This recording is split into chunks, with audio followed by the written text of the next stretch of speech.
Sahabat arsitektur, apa kabar Anda? Jumpa lagi dengan kami, Jember Putih Indonesia. Hari ini kami akan mencoba men-share kepada Anda apa sih tugas arsitek, apa sih beda arsitek dengan drafter. Nah, kebanyakan orang selalu salah paham bahwa arsitek juga tukang gambar. Ini yang keliru, guys.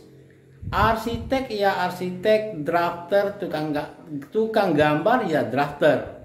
Nah, si arsitek adalah ahli konseptor. Nah, hasil dari hasil konsep desain yang dibuat oleh si arsitek lah nanti yang mengaplikasikan dalam bentuk desain gambar, ya itulah drafter. Oke, kita lanjut. Bagaimanakah seorang arsitek memulai suatu pekerjaannya?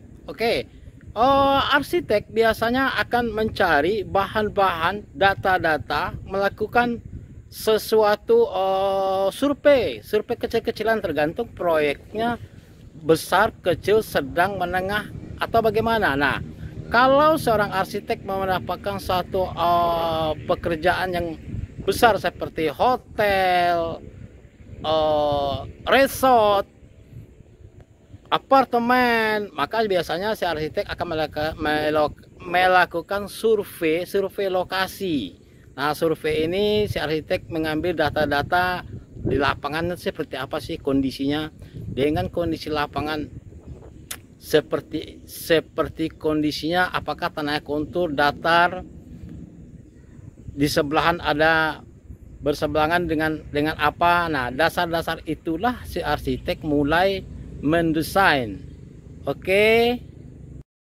Halo.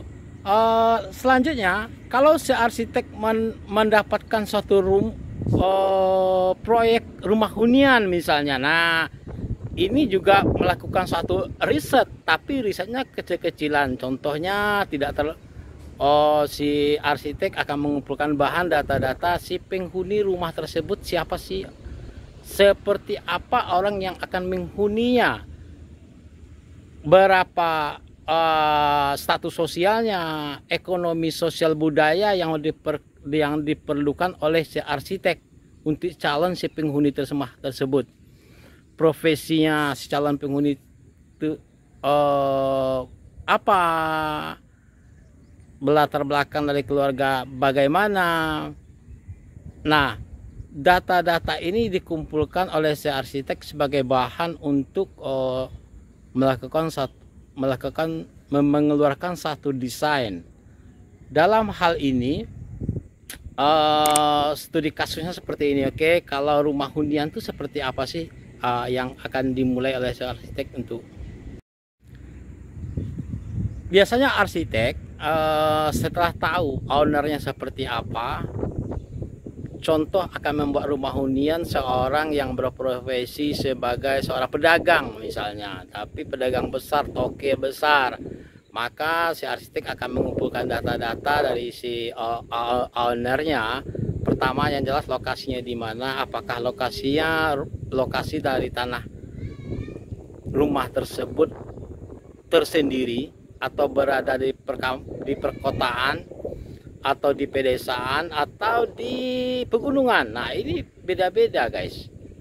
Setelah itu akan dilihat rumah oleh si pedagang ini untuk apa sih sebenarnya. Dia untuk berdagang, untuk rumah hunian, atau rumahnya itu plus sebagai tempat toko, ruko, bisa jadi.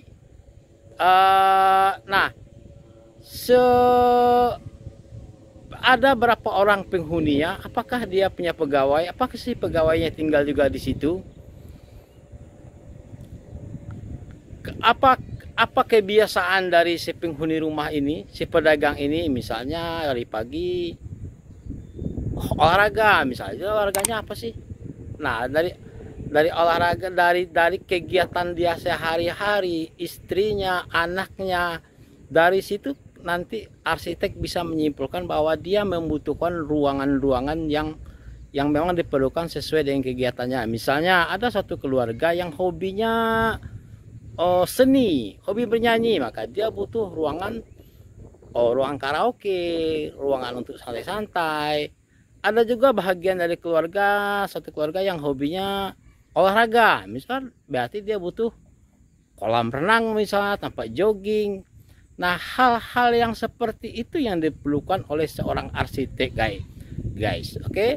Setelah data-data itu terkumpul dan seorang arsitek melakukan survei, barulah keluar dalam bentuk desain gambar. Nah, desain gambar inilah nanti yang akan diserahkan kepada, bukan serahkan, berarti yang mengaplikasikan dalam bentuk desain, dalam bentuk gambar, ia drafter. Nah, inilah jelas ya perbedaan drafter dengan seorang arsitek. Oke, arsitek adalah konseptor, tukang gambar adalah drafter.